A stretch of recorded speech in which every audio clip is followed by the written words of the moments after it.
Introducing the Tamp R90 heavyweight wheel balancer, suited for high-volume commercial tire dealers and truck fleets, whilst also equipped to accommodate lighter vehicles. Let's test a truck wheel. Truck mode is selected. Then the inner arm is used to measure the wheel distance and diameter. The calipers are then used to measure the J of the wheel, entered manually. The hood is then closed to start the first test cycle.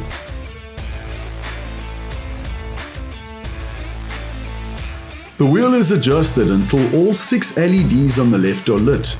Then a 100-gram clip-on weight is placed at the 12-hour position of the inner plane.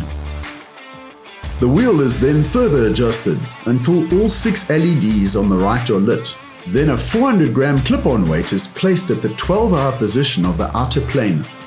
The hood is then closed to start the final test cycle. The machine reads 00, meaning that no further weights are required, and the wheel is balanced.